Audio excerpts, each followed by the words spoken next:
Good morning बच्चों। मैंने आपको पिछले वीडियो में 2 चैप्टर आपका सिविक्स का कंप्लीट कराया, 8वां और 9वां। अभी आपके बुक का 10वां चैप्टर है सरकार के अंग।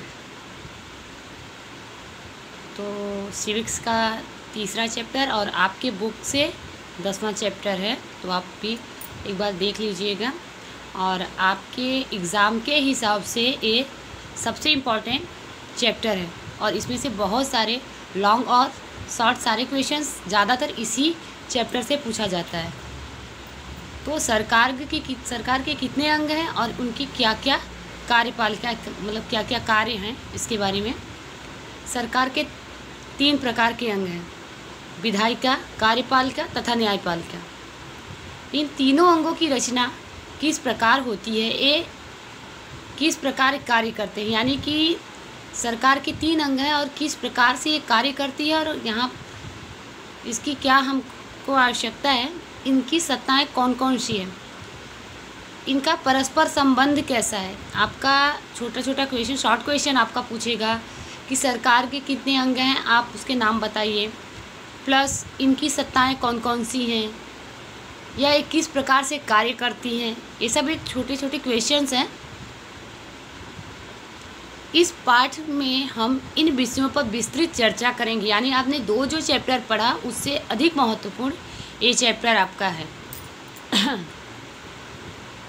राज्य का मूलभूत उद्देश्य कानून और व्यवस्था की समझ के द्वारा लोगों की सुख सुविधा में वृद्धि तथा सुरक्षा को सिद्ध करना है। लोगों के सर्वांगीण कल्याण को सिद्ध करते हुए उनकी स्वतंत्रता तथा मूलभूत अधिकारों का जतन और उनकी सुरक्षा करना है। राज्य के गतिशील विकास को सिद्ध करने के उद्देश्य से सरकार के 3 अंगों राज्य का मूलभूत उद्देश्य कानून और व्यवस्था की समझ के द्वारा लोगों की सुख सुविधा में वृद्धि तथा सुरक्षा को सिद्ध करना है। लोगों के सर्वांगीण कल्याण को सिद्ध करते हुए उनकी स्वतंत्रता तथा मूलभूत अधिकारों का जतन और उनकी सुरक्षा करना। राज्य के गतिशील विकास को सिद्ध करने के उद्देश्य से सरकार के तीनों अंगों, यानी कि पहला विधायिका, कार्यपालिका तथा न्यायपालिका के बीच परस्पर एकता, सहकार तथा संकलन स्थापित करके सरकार प्रभावशाली तथा कार्यक्षम प्रशासन कर सकती है। विधायिका कानून के निर्माण का कार्य आपको पहला है। विधायिका कानून के निर्माण का कार्य, कार्यपालिका विधायिका के द्वारा बनाए गए कानूनों का पालन करवाने का कार्य तथा कानून का उल्लंघन करने वालों को सजा अथवा दंड देने का कार्य न्यायपालिका करती है। आपको तीनों का क्लियर हुआ कि कार्यपालिका विधायिका के द्वारा, पहला तो आपका है विधायिका। विधायिका जो कानून के नियम बने हैं, संविधान में हमारे नियम बने हैं, उसका कार्य करती है। दूसरा है कार्यपालिका, जो विधायिका नियम बनाता है, कानून बनाता है, उसका पालन करवाता है। और तीसरा है आपका, जो आप कानून का उल्लंघन करते हैं, दंड या सज़ा, जो भी आप गलत कार्य करते हैं उसके लिए दंड और सज़ा का कार्य न्यायपालिका करती है। भारतीय संविधान में विधायिका अर्थात संघ, एक केंद्र एक गुट स्तर पर सांसद तथा राज्यों में विधानसभा और विधान परिषद, कार्यपालिका अर्थात संघ में राष्ट्रपति, प्रधानमंत्री और उसका मंत्रिमंडल, कार्यपालिका का कार्यकाल एवं प्रशासनिक तंत्र तथा राज्य स्तर पर राज्यपाल, मुख्यमंत्री तथा उसका मंत्रिमंडल, उसका कार्यकाल तथा प्रशासनिक तंत्र जो एक दूसरे के साथ घनिष्ठता से जुड़े हुए हैं। राज्य की न्यायपालिका में सबसे ऊपर सर्वोच्च न्यायालय तथा राज्यों से उच्च न्यायालय और उनके अधीन जिला न्यायालय, अधीनस्थ न्यायालय तथा अन्य विशेष न्यायालयों का समावेश होता है, उसमें मिले रहते हैं सब। इस प्रकार न्यायपालिका विधायपालिका तथा कार्यपालिका से बिल्कुल अलग, स्वतंत्र, निष्पक्ष तथा सुग्रथित एक सूत्री अंग है। भारत अलग अलग राज्यों से बना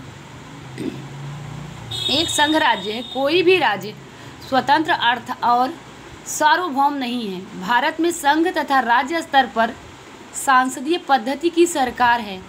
इस पद्धति से राज्य सरकारों के बीच सत्ता विश्लेषण के सिद्धांत के अनुसार सत्ता का विश्लेषण किए जाने के कारण विधायिका और कार्यपालिका के बीच गहरा और परस्पर स्वावलंबी संबंध होता है, जबकि न्यायपालिका स्वतंत्र, निष्पक्ष तथा अलग एक विशिष्ट स्थान रखती है।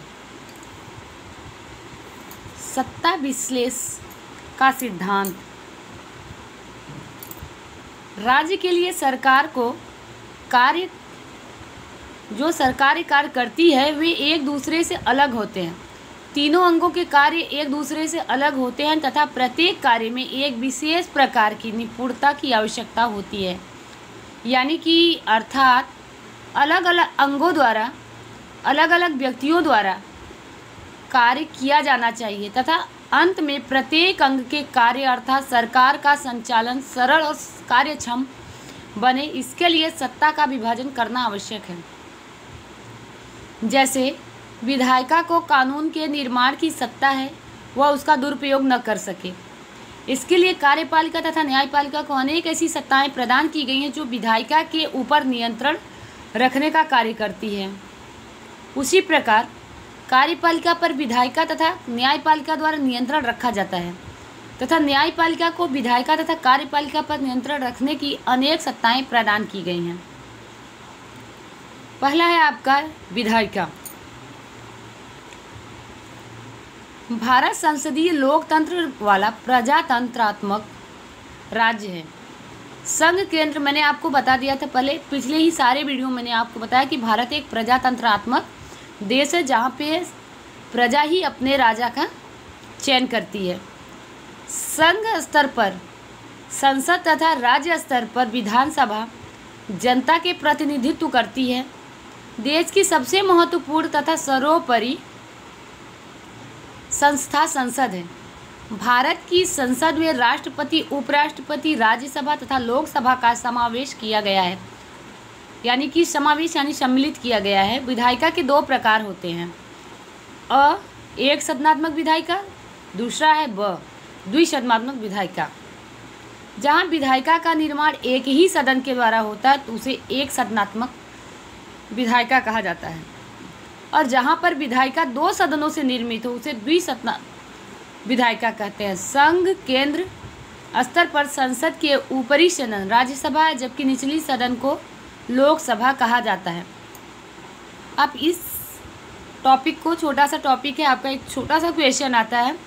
पिछले सारे एग्जामों में एक क्वेश्चन पूछे गए हैं कि लोकसभा को ऊपरी सदन कौन सा और निचली सदन कौन सा है, तो आप ज़्यादा से ज़्यादा कंफ्यूज हो जाते हो और लोकसभा को ही ऊंची सदन का नाम दे देते हो। इसलिए आप ध्यान से देना कि संसद की ऊपरी सदन राज्यसभा है और जबकि निचले सदन का नाम लोकसभा है। राज्य स्तर पर विधायिका में विधानसभा तथा विधान परिषद ऐसे दो सदन हो सकते हैं। अधिकांश राज्यों में एक ही सदन विधानसभा, जबकि बिहार, उत्तर प्रदेश, महाराष्ट्र जैसे अनेक राज्यों में विधान परिषद भी है। केंद्र स्तरीय विधायिका संसद लोकसभा। लोकसभा या संसद का निचला सदन है। लोकसभा सदस्यों का चुनाव प्रत्यक्ष मतदान पद्धति से जनता के द्वारा किया जाता है।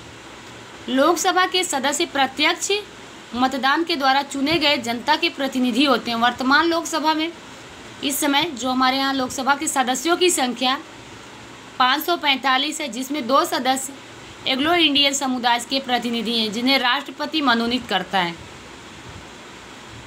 राष्ट्रपति संसद लोकसभा तथा राज्यसभा का भाग है, लेकिन राष्ट्रपति संसद में संसद के प्रथम सम्मेलन में उद्घाटन, भाषण तथा संसद के संयुक्त सम्मेलन यानी बैठक, सभाओं में बैठक संबोधित करने का अवसर प्राप्त होता है, को संबोधित करने के अलावा कभी भी उपस्थित नहीं होता। राष्ट्रपति संसद के दोनों सदनों के सत्र को बुलाने, स्थगित करने तथा उसी प्रकार लोकसभा को भंग करने का भी अधिकार रखता है। संसद के दोनों सदनों में 3 वाचनों से गुजरने के बाद विधेयक पर राष्ट्रपति के हस्ताक्षर के बाद ही विधेयक कानून बनता है। लोकसभा स्थायी सदन नहीं है। इसका कार्यकाल 5 वर्ष होता है, लेकिन 5 वर्ष के पूर्व भी लोकसभा का विसर्जन किया जा सकता है, यानी कि बीच में भी उसका उसको उसके पद से हटाया जा सकता है। भारतीय संसद संविधान में उल्लेखित सीमाओं में रहकर अपनी सत्ता का उपयोग कर सकती है। उस तरह संविधान सर्वोपरि है, संसद नहीं है। यदि संसद के द्वारा निर्मित कानूनों में संवैधानिक व्यवस्थाओं का उल्लंघन होता हो अथवा विसंगति हो तो उसे न्यायालय में चुनौती दी जा सकती है। अगर न्यायालय को विश्वास हो जाए कि उस कानून के निर्माण में संवैधानिक व्यवस्था का उल्लंघन हो रहा है तो उसे असंवैधानिक मानते हुए अयोग्य घोषित कर सकता है। संसद सदस्य के लिए योग्यताएं। आपको संसद सदस्य के लिए आपकी कौन कौन सी योग्यताएं हैं और क्या क्या मान्यताएं हैं। लोकसभा के सदस्य के लिए वह भारत का नागरिक होना चाहिए। पहला ही टॉपिक है कि भारत का वह नागरिक होना चाहिए उसको। दूसरा है कम से कम वह 25 वर्ष की आयु होनी चाहिए तथा वह संसद के द्वारा निर्धारित अन्य योग्यताओं को पूरा करता हो। वह पागल या दिवालिया यानी अर्ध विक्षिप्त न हो, मानसिक रूप से विक्षिप्त घोषित किया गया न हो। केंद्र सरकार या राज्य सरकार के अधीन वैतनिक कर्मचारी न हो। न्यायालय द्वारा अपराधी घोषित न हो, यानी कि कोई इसमें अपराधी कार्य किया हुआ और जेल में बंद हो, जैसे कोई भी अपराधी हो उसके लिए कार्य नहीं है। ऐसे ही व्यक्ति लोकसभा के सदस्य के रूप में उम्मीदवार हो सकते हैं। संसद के 2 अधिवेशन के बीच 6 माह से अधिक का समयांतर न हो।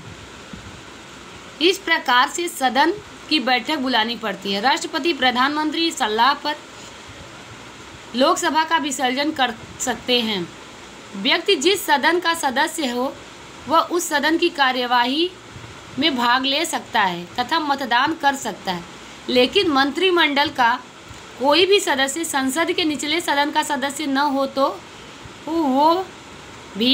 वह दोनों सदनों की चर्चा में भाग ले सकता है, संबोधन कर सकता है, परंतु ऊपरी सदन में सदस्य हो तो वह उसी सदन से मतदान कर सकते हैं।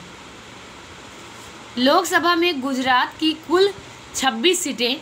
लोकसभा का कार्यकाल 5 वर्ष होता है, लेकिन उससे पहले भी राष्ट्रपति लोकसभा को भंग कर सकता है।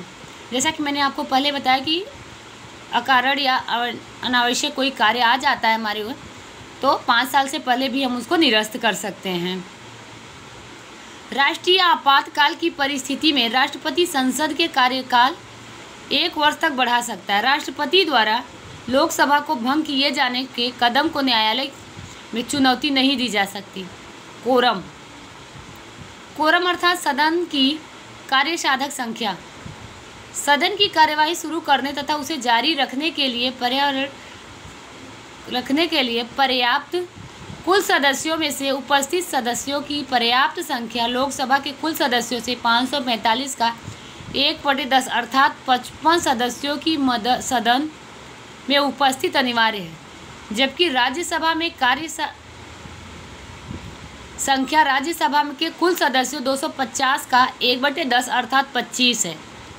दूसरा है आपका राज्यसभा। राज्यसभा संसद के ऊपरी सदन है। यह राज्यों का प्रतिनिधित्व करने वाला विधायी सदन है। राज्यसभा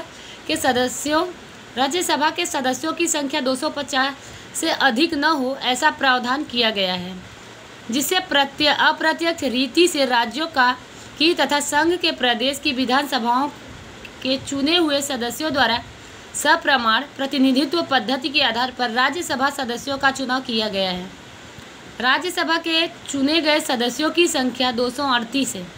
शेष 12 सदस्यों को राष्ट्रपति मनोनीत करता है, जिन्हें साहित्य, विज्ञान, कला, संस्कृति, खेलकूद तथा समाज सेवा के क्षेत्र में विशेष अनुभव तथा सिद्धि प्राप्त होते हैं। कोई भी व्यक्ति एक साथ दोनों सदनों का सदस्य नहीं हो सकता।